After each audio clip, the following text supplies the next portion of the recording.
Good evening, ladies and gentlemen. Thank you for this opportunity to the organizers, and thank you for staying till the last session of the day. I'll very quickly go through a few points, but I think for those of you who may not be as familiar with Tamil Nadu, we're quite a remarkable and unique state. Roughly 80 million people. Were we a separate country, we'd be about the 19th biggest country in the world. About a $380 billion economy, top 30 economy of the world. But much more important, very high levels of education, very high rankings of our educational institutions. 47% of our young people go to college. We have a high manufacturing base. We have a very inclusive workforce. 42% of all women in the formal sector work in Tamil Nadu, though we're only about 6% of the country's population. So the strengths of our state are that we have phenomenally good human capital. We excel in intellectual property, something like 17-18% of all patents, about 20% of India's top educational institutions. We have very good incubators in the startup and digital space, the IITM Research Park, which is a joint venture between IIT and ourselves, the Crescent Innovation Center, and many big universities like VIT have their own incubation centers because they have tens of thousands of students who have good ideas in the space of technology. And we have the ability to integrate many of our hardware and software strengths together because we're also a big manufacturing state, big in EVs, number one in automobiles, and we're also very strong in green energy. So from a basic perspective, we have the great building blocks or the great infrastructure asset base for a great digital economy. I'll only add that we have better broadband connectivity than most people, and penetration of internet to our 50% urbanized state is among the highest in the country. But we have some bottlenecks. We have great quantity of graduates and engineers, but quality, are they really trained in the latest skills, in the latest technologies? How do we keep them at the efficient frontier of today's demands in especially the age of AI, deep tech, innovation? A lack of exposure. We have had an exponential increase in the number of children going to college, and so the overwhelming majority, 85% plus, are first generation graduates, and they don't really have anybody to mentor them or guide them through their careers or to help them make their ideas come into reality. We also have, as other developing countries, a shortage of resources in terms of space, connectivity, capital, and we have some inefficiencies that come with being a developing economy. So when we came to power about 3 years ago, we decided to focus on 4 or 5 aspects to make our digital economy, and in this speech I'm focusing on startups, innovation, scaling, rather than a broader kind of infrastructure. And the first was to adapt our huge human capital to the needs of today. So we needed to shape them, starting at the high school level, into more market-needed skills and market-ready capabilities. And so we started with some new programs focused on career guidance, professionalism, skilling at the right frontier, and ramping up some of the programs we already had. For example, we have a skill training in technology institute called the ICT Academy. And that academy, though it is a Tamil Nadu entity, actually functions around the country as the #1 government-run training academy and has offices in 10 states. So we scaled up, and you can see the impact is in the millions of students that we have been able to impact in a few years. And this has brought us closer to the efficient frontier of where the output of the educational system matches the current possibility set of innovation and technology. The second is to expose people who are otherwise coming without mentorship, who are coming without a background or a family member or a prior connectivity to the best in the world. And we started two different sets of events. One we call the Startup Festival, which is organized by a new entity we created, and we do one every year, and we bring founders from all over the world. As you know, many of the Tamil diaspora have been brilliantly successful in startups, in innovation, in big companies, in places like Google. So we bring them back, and we bring the young people, the aspiring entrepreneurs and startup developers into this place. And then, starting 3 years ago, we run something called the Umagine Conference, which is a dynamic conference. Every year we run it in Chennai. The third edition is coming up in January, where again we bring in pioneers in the field, people who've been there, done that, people who started, for the most part, in second-tier, third-tier institutions in Tamil Nadu, who have gone on to build great careers, and who therefore can be not just a mentor, but also an inspiration. Says, if they can be there, maybe I can be there tomorrow. And through the course of these two events, we're probably getting direct physical interaction with tens of thousands of students. And then we beam these things to all the colleges across the schedule. And so we're probably reaching hundreds of thousands of students. In fact, just to put that in context, at any given time, there's probably 600,000 students attending colleges in Tamil Nadu at any given time. And so that's a large pool that we get to. The third thing is that the government has been focusing on developing policies and guidelines. Now, we have two kinds of policies as far as India is concerned. The first is incentive policies, that is standard subsidies, incentives, financial benefits, tax benefits, support in terms of land, buildings, etc. that are given. And we also give guidelines on things like the ethical use. So you can see here, going back in 2020, we started one of the pioneering states for a safe and ethical AI policy, which actually is being revamped today because, as you all know, the world of AI has changed pretty dramatically between 2020 and now. We have a data center policy that was introduced in 2021 that has had huge impact because of the submarine cable connectivity and the relatively reliable power. Chennai has become a big powerhouse or a big center for data centers. The big companies are there, the Microsofts, the Metas, but also third-party players who are providing data centers as a service. And so there are two belts, one around Ambattur, one around Siriseri. Now, these are not naturally employment generators, but once you have these kinds of data centers available, the centers of excellence around AI and deep tech evolve around these data centers.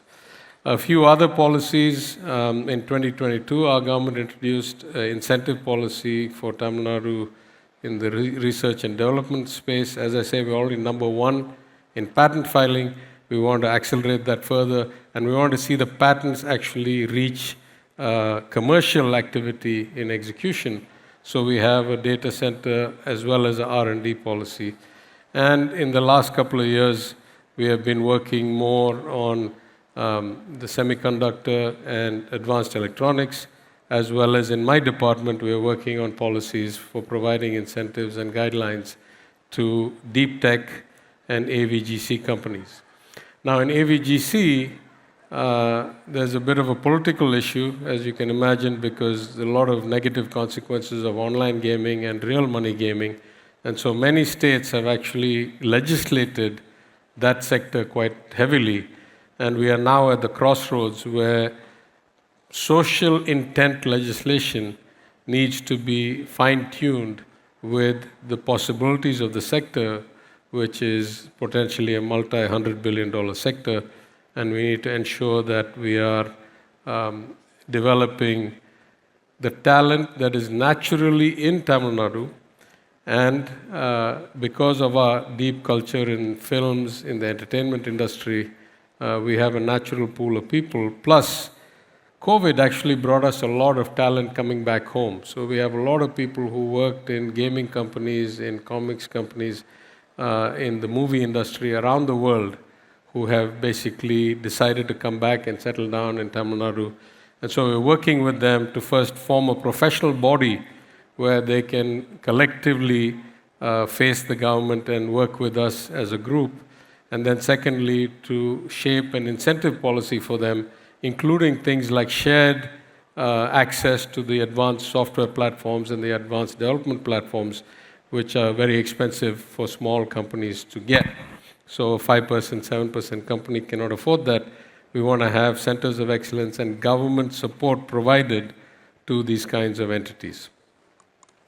On another front, because there hasn't been a lot of history of the government supporting or incubating startups, we started two different entities, one under the Medium Small Enterprises Ministry called Startup TN, and there we offer mentoring support across all startups independent of technology.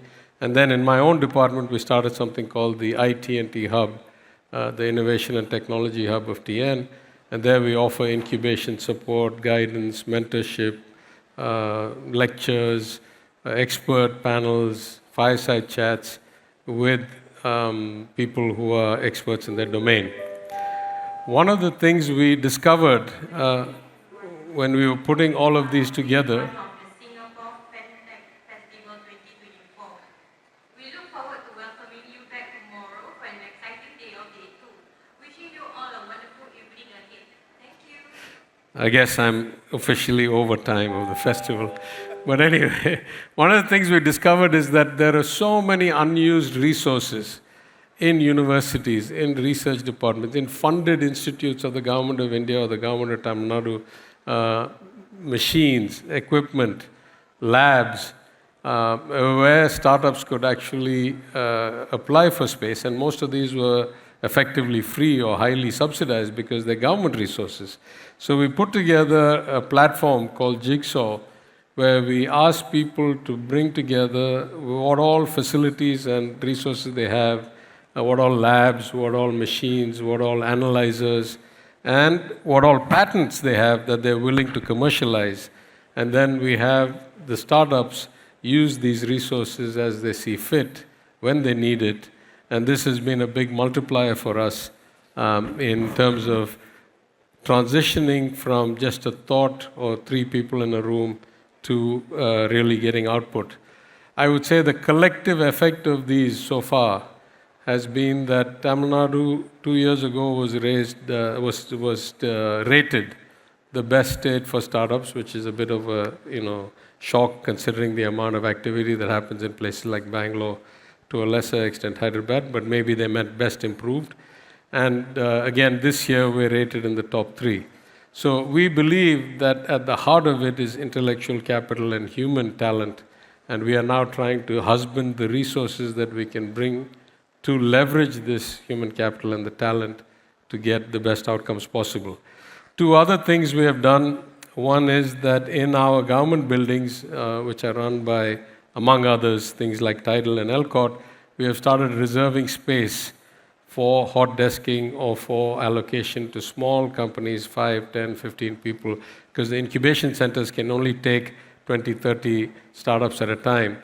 But these large government facilities like the Tidal Parks, the ELCOT Parks, actually can seat hundreds or many thousands, but we can allocate hundreds of seats at one time, and we can create ecosystems there of startups that use these office space without onerous lease conditions or a lot of paperwork. And then one of the things we felt we could do better was provide capital investment, particularly to those communities and those sections of society that had historically not had access. So in the last 3 years, we have created multiple seed investment or venture capital investment funds. Some of them are listed here today. I hope you can see them from there. We have a TAN seed investment fund. We have a startup fund funded by non-resident Tamils that we use to support local people, local entrepreneurs. I am particularly proud about 2 things. One, when I was finance minister, we set up this fund, about 30 crores, not a lot of money by global standards, but by Indian standards, significant amounts of money in the Tamil Nadu SC/ST venture capital fund. And the kinds of companies we have been able to fund there have been phenomenal. Not just because of what they've been able to achieve or the innovation they've done, but because they are tackling problems that many other companies have not thought about. They're tackling problems at the bottom of the pyramid that affect the quality of life of people. And we are so happy with the kinds of investments we have made out of that fund. And then the other thing we started when I was in the finance ministry, we encourage startups to sell their products to the government. So the government has many needs that are quite unique. For example, in drone-based validation of property taxes or structural scale. For example, in IoT kitchens for our mass feeding programs or nutrition programs. In management of drains and sewers with robots and removing the manual element in cleaning all these systems. So for all these, I happened to go to a CII Connect event where I saw a lot of startups that could really add value. And so we said, let's bring them together to sell to the government, and we get a win-win-win. The government gets an innovative solution that very few people have. These people get validation, these entrepreneurs, these startups get validation of their model, of their product from such a big entity as the government of Tamil Nadu. And it can be mutually beneficial to the extent that if we actually work with them, we will actually take equity stakes in them. And so we did two profound changes. One is we amended the Tenders Transparency Act or Transparency in Tenders Act to say for startups, for contracts below 5 million rupees, you don't have to actually go through a tender. As long as it's a startup and an innovative technology, the government go for direct procurement from that one vendor. And the second was we set up in our alternate fund management company a Tamil Nadu Emerging Sector Seed Fund. And from that fund, we invest in viable companies or Tamil Nadu startups, particularly if they have already sold to the government, we know that it's a viable company, and therefore we invest in them. So all these collectively, I think, have given us a huge multiplier effect, and we believe the best is yet to come. And we've already seen a bunch of unicorns emerge from Tamil Nadu, as you know. Chennai is often referred to as the SaaS capital of India. We have many companies like the Zohos, Freshworks of the world, many more like them. We are now starting to see in artificial intelligence companies like Unifor, which started out of IIT Madras. Unicorns emerge in other areas in AI, in deep tech, and we hope with these kinds of support, there will be even more to come. So in conclusion, let me say that we all have to play to our strengths, find our weaknesses, and find a way to eliminate or reduce our weaknesses. It is without a doubt and without any comparison that Tamil Nadu is blessed with such a great mass of human talent and human capital. The system has not historically encouraged innovation or creative thinking. The nature of the education system, the nature of kind of progression in career has not actually encouraged this kind of mindset. And the rapid scaling of our system, going from a few thousand engineering graduates when I graduated in 1987 to about 180,000 annually in 2024, these have led to some roadblocks and some problems. And through these efforts, we hope that we are reducing, as I say, and eliminating some of these roadblocks and encouraging our young talent to realize their full potential, and in the course of that, to help our economy grow, to make it more prosperous, and to improve the lives of people, both directly through supplying to government and improving the quality of public goods and services, and indirectly through the broader economic growth and job creation. Thank you very much again for being here, for listening to me, and for the opportunity.